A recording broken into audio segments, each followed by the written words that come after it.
Welcome to another exciting episode of the Business of Digital podcast, featuring your hosts, Matt Siltala and Dave Rohr. Hey guys, excited to have you join us on another one of these Business of Digital podcasts. Grateful for that as always, that you give us the time of day. And today we have a really good one for you. Well, at least I'm excited for this one because I know that we got Dave there, but also the surprise guest that we have for you is a good friend of mine, Rob Woods. Hey, Rob, how's it going? Hey, it's good, man. Thanks for having me.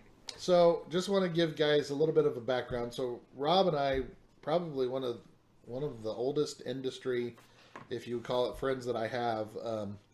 Way back in the day, one of the first clients, and anyway, Rob and I have been working together in some form or another. He's even come out to Avalanche and done what we call an Avalanche Day at times, and where does training for the teams. And anyway, Rob, I'm going to let you go ahead and kind of introduce where you're at now and what you consider your title to be and all that good stuff. But I do appreciate you joining us, and I'm excited to chat URLs with you today. So go for it. Yeah, you bet. Yeah, thanks again. Yeah, like you said, I don't know how long we've known. It's 13, 14 years. I was trying to figure it out the other day. Yeah. Something like that. It's a long time anyway. So, yeah, I'm an SEO consultant, independent.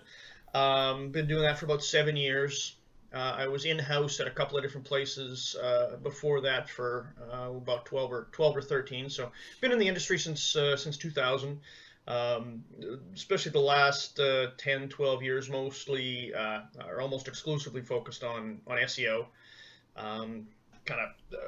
Technical SEO is really my wheelhouse. Audits, big technical problems, or we're talking about URLs today. That kind of fits right in there. Content stuff, that kind of thing as well. Content strategy. But yeah, that's kind of my my wheelhouse. All kinds of clients, from the smallest to the biggest. So yeah, everything in between. Awesome. Well, again, grateful for you joining us today, and we are going to I'm going to just kind of if you will, virtually hand it over to Dave and let him get started with this URL side of it. But I guess you guys have, what we were chatting with before you guys or before we started recording, you've seen a lot of wonky, crazy stuff going on. We always do. We lately always see that stuff. But something I was, and this is kind of unrelated, but it's related to SEO. But something that I saw someone post this morning, they were talking about how, because I guess Hertz Rent-A-Car is getting ready to do bankruptcy or something. But they're selling all the Corvettes. Yeah, I saw that. But someone those are overpriced. They've got too many miles. Those are beat up. I wouldn't. Those are hard miles. $60,000. Those are hard miles. Very hard miles. Those are very even hard. if they're low. But anyway, my point was, it was interesting because I guess they paid like $7-something million for their website, and if you do a bot run with how like Google sees it, it's basically a blank page. And you guys probably see and deal with stuff like that all the time. It's just amazing to me that someone would build a $7 million website that they didn't care that Google could actually read easy or rank for or see. But I will stop talking. I will let you take it over. That was just an observation. And all right, there we go. I'm sure their SEO was in every meeting pointing that out. That's a good point too. And got overruled, yeah. And got overruled time and time again when it would be brought up that the application would then take an extra 3 months and that it would take another $1 million. And they probably pointed out solutions and ways around it, not to get off the topic, but it's kind of a nice segue. There's always a problem when it comes to SEO. There's always a solution. The problem often is that there's a business decision or time or dev or someone overrules it, which is a good lead in because often Rob and I talk about this things that we're seeing, or like, oh my God, you won't believe what happened today. Especially like 9 o'clock on a Friday, or, I just happened to check my email at Sunday, yesterday at 2 p.m, and my client had emailed me and freaking out because the dev did something Saturday night and no one knew. SEOs spend most of their time running around either trying to fix things that they didn't know about. Someone else shot the site in the foot, or they're just overruled. And I think URLs are one of those things. what's the most, you don't have to say them, I won't say the most recent because I don't want you to have to give away anything, Rob. What is an instance where in recent year or two where you saw a client completely shoot themselves in the foot big time with URLs? Oh, I know you well, have so many examples, there's but there's so many to choose from. I mean, some of it is even when they don't even know what is going on or that these URLs even exist. I mean, I think you had one even that we were chatting about this morning, right? Where there's 1,000 URLs variations of one maybe even URL, three. and you don't even know where they're coming from. I had one like that with a client that for some reason I was doing an audit and Google was crawling about 200,000 URLs a day, and the site only has about 2,000 SKUs. So when you take kind of the 2,000 SKUs, okay, that's interesting, and maybe they have 100 or 50 or whatever kind of category pages, this category of products, that category of products. I mean, they really shouldn't be crawling 200,000 URLs per day. And we could not find the URLs on the site. I couldn't find them in Google Search Console. I couldn't find them by browsing the site. And so that's when I had to default to looking at, say, the log files, right? Which is really kind of the best way to really see every single URL that Googlebot or any of the other bots might be seeing on your site. And it was some bizarre URLs that were being created by the add to cart button, with like weird like tildes and asterisks and weird stuff in the URLs. They had no idea that Google was able to crawl these URLs. So for like every variation of every product, every size, every color, was creating these unique cart URLs. And so we were able to go in and say, look, stop crawling those URLs. Don't spend huge resources crawling URLs that basically have no value to the search engines, and focus your crawling efforts on the ones that we do care about. It made the crawl so much more efficient. That's kind of one I can think of recently. Another one is a client changed kind of how their site was coded, and some of the old pages stayed, and all of those old URLs end in .htm. All of the new ones that are generated end with just a slash. So now whenever they try and do something with the URLs in the code, they have to take both of those into account. So, they can be, well, we're just going to change all the URLs with .htm to a slash. Well, you can't just change them, right? The devs, we'll just change them. No, you got to change them. If you're going to change them, you got to redirect them all. You got to redirect any URLs that are redirected currently to the URLs that you're changing and update them to point to the final, correct URL. And so that's kind of one of my biggest problems is people, just developers wanting to just change URLs just for the heck of it. Or with URLs that just don't lend themselves to solutions. So, like for me, URLs can't really help your SEO, but they can sure hurt it, right? Stuff in your URLs full of keywords and all that kind of stuff really isn't going to help your rankings. Too easy to spam, right? So Google's not going to give it a lot of value because it's too easy to stuff keywords in there that don't provide any value to users. So obviously it's not something that's weighted very heavily in the algo.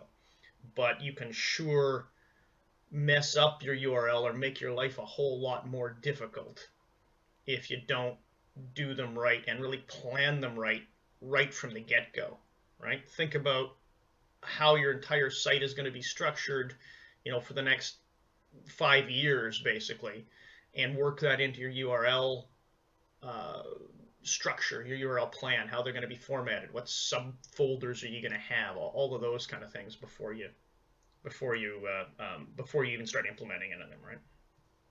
I have a question for you. For me, it's kind of like what keyword density should I have? But as I look at our little internal thing, one of the things I tend to see a lot of people do is whatever the page title is what the URL is. And so like right now, I've had a special kind of week. So it's what day is it? Talking URLs with Rob is the working title for this episode, which is not going to be what it is, but Right. it's been in fun a week.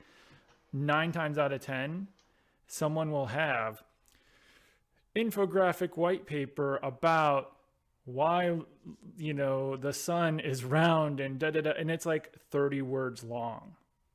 What if there is an optimal? What would you say you try to tell people to look at or try to condense a URL down to, just for sanity's sake? But also, there is a limit for the URL that Google in browsers will even use. Yeah, I think that's a pretty large limit. It's 2,000 Oh, it's characters ridiculous. or something. Yeah, I've seen large. sites have problems with that, though. Yeah. I've seen some very, very long ones, especially when there's like Session tons URLs. of parameters, or Yep. or there'll be, each variable is 30 characters, right? And they have 10 different variables that are 30 characters each, that just keep adding and adding on and on and on and on. I mean, I don't know. There's an optimal length. I would just say shorter is better. I try and keep it, probably, more than 5 words, probably. Enough that someone looking at the URL, it helps reinforce what the page is about, right? So your URLs do show up sometimes in the SERPs, depending on how Google is deciding to change the search engine results today, and whether they show them or not. But so that's, I think it's another signal that the page is the right page to click on, because, hey, look, in the URL and in the title and in the description, it kind of all says it looks like this is a good answer for whatever I searched for. If someone lands on the page and they glance at the URL, again, it's maybe a quick signal that, hey, I'm in the right place. So I think keeping them short and meaningful is good for users. It's maybe good for click-through rate a little bit. But that's mostly why. So, take out all the stop words, the if, a, and, but, all of that kind of stuff. But just leave enough of the main words that someone looking at it still gets a sense of what the page is. Yeah, the number of times I've seen where they've keyword stuffed it, and it's, I don't know, I'm looking. Windows. So you're in the category Windows, and then it's a subcategory, white Windows, and then they think the URL has to be, because we need it in the URL. We have to say Windows again. So it's like, you've already said it in the category. Someone landing here already sees pictures. There's already a page title. You don't need to have 8 places where you put the word Windows in the URL. Exactly, and that kind of leads into another thing I was thinking about is really think about having those categories like Windows in your URL, because it really helps with, I find, for like reporting. Oh yeah. Grouping like URLs together, whether it's for in analytics, like, hey, I want to know what the Windows category is doing for traffic. It's a heck of a lot easier to just look for anything with /Windows/ in the URL than to try and figure out every single URL that happens to be one of your Windows products. That's a good segue into reasons and ammo that us SEOs can have beyond it's a developer. Every time it's like, well, we're gonna have to change URL. Well, I can put a 301. Look, we have a plugin. Look, I already added it to the htaccess file. It's done. It's not a problem. It's a really simple solution. Or I'll create some regex and, oh, look, we just fixed it. I don't think developers think about it. Sorry, developers, I'm picking on you today. Well, we're SEOs. That's what we do. I know.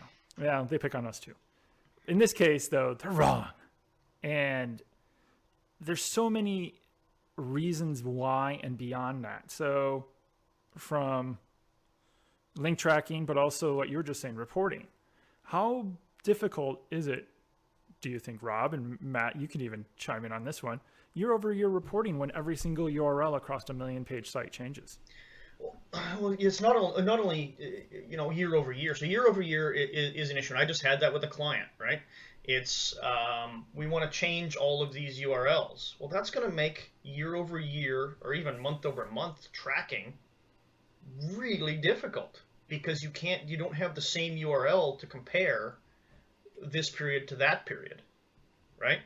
As well with reporting, a lot of sites go with a very flat structure. Domain/URL slug. That's it. And that's a little bit what I have with a client right now. And the analytics guy was talking to me saying, like, this is a nightmare. They want to know what the traffic is doing or what the conversions are in this category, and we don't have categories in our URLs. So every time I have to run this report, I have to, generate whatever this giant regex to say I want these 500 URLs that actually make up all the things that are in that category, but there's no simple way to just categorize it.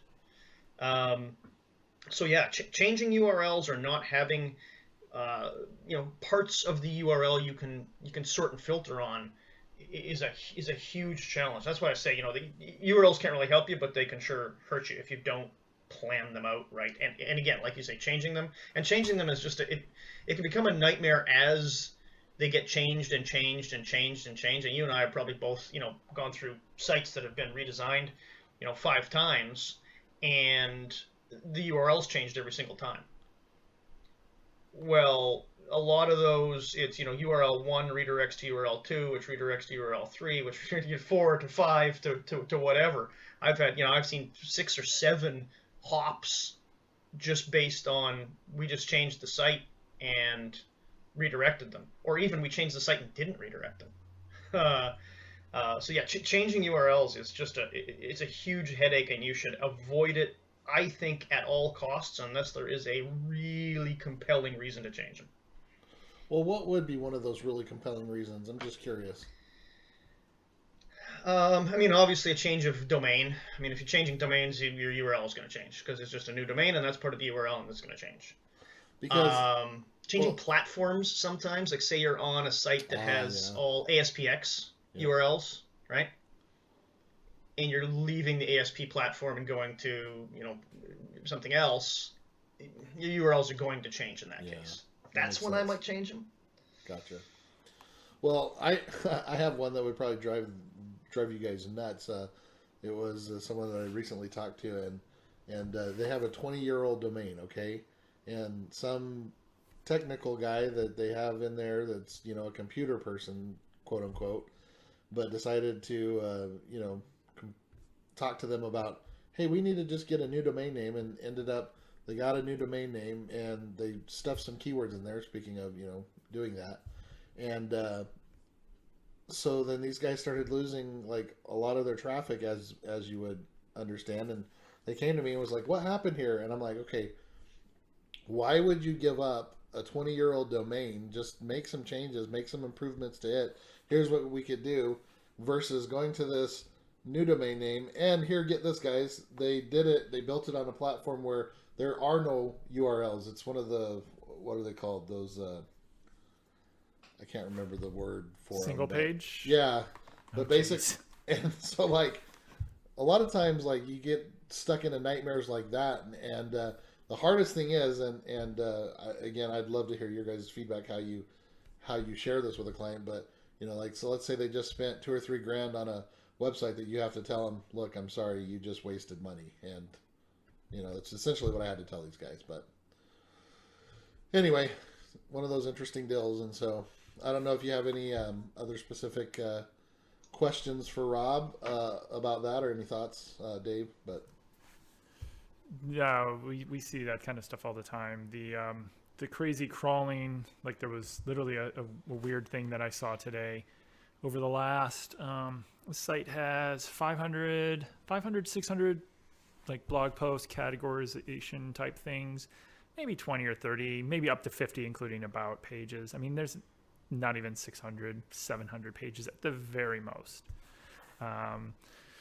Most of the pages are redirected. There's not a lot of 404s and other stuff, but over the last month, there's been 3 different jumps of weird stuff going on in Search Console. And I noticed it a couple weeks ago, and I was like, well, that was odd, but it wasn't like a big enough jump. And then I just looked this morning, and they've had now from about 400 pages with weird canonical issues to 3,000, almost 4,000. And of the 1,000 that I could export out of Google Search Console, which Google, that's not really helping me when you tell me I have 5,000 or 4,000 pages and I can only see the first 1,000, by the way. Like 95% of them are all this one URL, and I don't know why. There's nothing that links to it. Someone suggested, I don't know if it was Rob or someone, it might have been Jesse, someone had told me, like, what about redirects? And I was like, oh, okay, well, went back, looked at all the links to the page, so here it is, one URL, nothing wrong with it. And yet I'm running around because Google with weird parameters is just blowing this page up. Yeah, and that's part of where, when you get those weird URLs, it's just trying to figure out where they're coming from, right? Yeah. It could be internal links. It could be external links. Like mine, it was the shopping cart technology on that one that I had. Like, who knew? Like, you could not see these links anywhere, except they were being generated kind of on the fly, and Google was finding them. And that's a lot of times where you have to go to the log file. It's tough to get log files from a lot of clients. I find it's really tough to get them, period, and then even to get them in the right format. It's impossible. Yeah, it's really, and a lot of them don't even know how to get them, right? Especially smaller clients. They wouldn't know a log file from whatever, right? So, but yeah, a lot of times that's where you have to, and I mean, yeah, it's. Even beyond just all the changing them and everything, I think a lot of people don't understand even what the basic elements of a URL and what a different URL is. I run into so many duplicate mixed content. Case. Yeah, mixed case. Trailing slash versus non-trailing slash. I mean, other than for your main domain, that's duplicate. If it has a trailing slash or it doesn't have a trailing slash, those are two different URLs, right?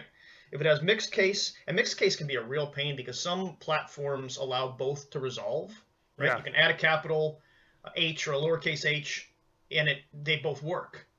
And some allow, even it's a content creator, so hey, I'm uploading a blog post, I'm going to make the URL slug all title case where the first letter of every word is capitalized. Or another one might do all lowercase. So unless you record what is the originally created URL and somehow make that the canonical, it can be really difficult to figure out which version, the one with uppercase characters, the one with all lowercase, even should be canonical. That's why I like to... Go ahead. I was going to say, wait till you have to try to report on that, and you have 50 examples like that, which then translates into 100 Yeah, pages. So I'd really like to, if you can, out of the gate, force all lowercase. Yes. And then it's super easy, like in the htaccess file, it's like 3 or 4 lines of code that just says if you encounter an uppercase letter, redirect that URL to the version with the lowercase. Like, it's super, super easy. It's you'd think it'd be complicated that, hey, if you find an H, you have to redirect it to a lowercase h. And if you have a, whatever, it's actually really easy to just force all lowercase. So unless there's an absolute reason, we often have to deal with it with legacy cases where it's just, they're mixed case and that's just the way it is. I always go all lowercase if you can think of it. But yeah, between variables and any single character being different, you get a lot of duplicate content. Or what I see a lot of times is people don't understand that Google ignores anything after a hash in the URL. And so you'll get that changes the content quite a bit. Or completely changes the page, right? After the pound sign. And so it's the opposite of duplicate content. Which version of the content are you showing to Google for that same URL? You're using the hash to really, to really change the content. Here's a fun one. Yet Google sees it as the same URL. So it's different content, same URL, rather than, duplicate content, which is, same content, different URL. So here's a fun one. Many years ago now, I was helping an e-commerce site, which I'm sure most people that deal with e-commerce sites see this to some extent. But there was, I don't even know. We'll just use shorts because, hopefully it's going to be warm here eventually. Depending on which one you selected first, if you selected shorts or you selected men's, the URL would change based on what you selected first, second, third, fourth. So if you picked, I want men's clothing, shorts, size, color, that was one URL. And then if I selected shorts, color, size, and it would go on and on and on. There was never a first and there was never a last. There was no order. It was just the URL would always just build based on what you selected last. Yeah. And they couldn't figure out why they weren't ranking for anything. and why they had so many pages in Google Search Console and how many pages were being crawled every day. Like, Yeah, it's a great point, right? That you um, I haven't seen it in a while, but yeah, what you're talking about, yeah, whether you pick, black, short pants or short pants, in black, yeah, the URLs are different, and oh yeah, it becomes difficult to canonicalize. It becomes difficult to block the crawling because how do you block Google from crawling that in the robots.txt? There's no unique part of the URL that for each of those that you can say block this one and not that one. You can't block anything with shorts in it. You can't block everything with black in it. You can't, so you almost can't control the crawl in that case. You can control the indexing maybe. You can control the canonicalization maybe, but you just can't control the crawl, right? There with just is no way if there isn't a unique part. And that's why I think you really plan them out. You've got to really plan them out and say, look, I know which URLs I don't want indexed or crawled. I need to build something unique into the URL of those pages that is different from the other pages, so I can block one set and not the other. it's such a simple thing that gets screwed up so often. And I think with Google also taking away the canonical and saying it's now a hint. Yeah. And you and I having talked about recently where we saw examples where, sure, that's a hint, but also the robots.txt is being taken as a hint when it depends, on which way the wind is blowing. Yeah, no follows a hint now, right? Yeah, everything's a hint from Google, yet they wonder why, people can't control crazy sites. What tools, and I know you're an SEO, we're all SEOs, so it always depends on the whatever the issue is and what technology stack they're on and everything else, but what are a couple tools you tend to go back to or solutions to try to wrangle URLs after the fact? Is there one or two tools, like whether it's Screaming Frog or or things in the code? What are like two or three things that you do just to Google Search Console, right? It's going to give you a sample, but it's really one of the best tools to say here's what Google's seeing and how they're understanding the URLs, whether they should or shouldn't, right? It's here's the ones that they're discovering and not indexing, or crawling and not indexing. Why are they doing that to one set of URLs and not to the other, or whatever it is? It's duplicate without a canonical, or they're ignoring the canonical, or whatever that is. So certainly Google Search Console. I'm in Google Search Console, multiple times a day, every day for different clients. Screaming Frog, I think for sure for internal links, and I really like to use that to find crawl as Googlebot and see what internal links are being crawled. Even look through the whole big export, if you can get it, of all of, say, the outlinks or all of the inlinks for a page or for a site. It can get a little big. I think I exported one the other day that was 750,000 lines, and so if it was a huge site, you'd probably break Excel if you tried to run it. But certainly Screaming Frog for internal links. Like, what are we linking to internally that we shouldn't be? Oh, we've got these weird URLs, or hey, here's these URLs that the crawler's finding that I didn't even know existed. For log file analysis, I like Screaming Frog as well, just because I'm used to it, and it's pretty easy to use, the Screaming Frog log file analysis. And then, again, for finding weird URLs, any or all of the big kind of link data tools, whether it's SEMrush, Majestic, Ahrefs, link research tools. I probably use all of the above.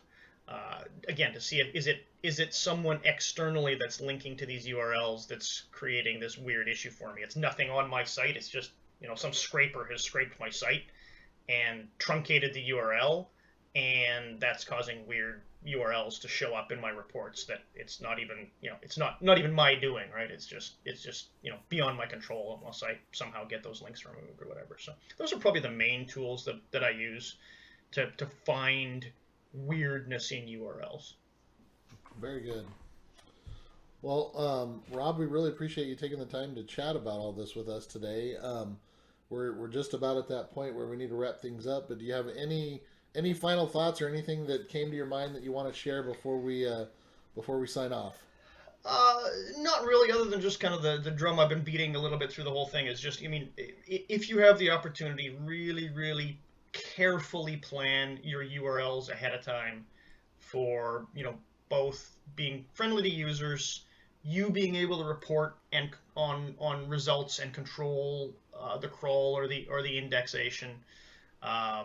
If you have a legacy system, yeah, there's lots of tools to try and control them, but you're far better to try and plan it all out ahead of time to avoid having to fix mistakes or make changes later. Very good, very good. Well, we did it, guys. We spent 30 minutes talking about URLs. So there you go. I never thought it would have been possible. Without even trying, really. Well, again, Rob, I do appreciate you taking the time to out of your day and schedule and everything going on to record with us. And so everybody that is curious to learn more about Rob, will have all his information on the write-up. You'll be able to find out from him there, or find out more about him there. And as always, just want to encourage anyone that's listening that likes this podcast, go to iTunes and give us a 5-star review. You don't even have to review us, just give us 5 stars if you like us. So for Rob Woods and Dave Rohr, I'm Matt Siltala, and we appreciate you guys chatting with us, and have a good day. Bye-bye.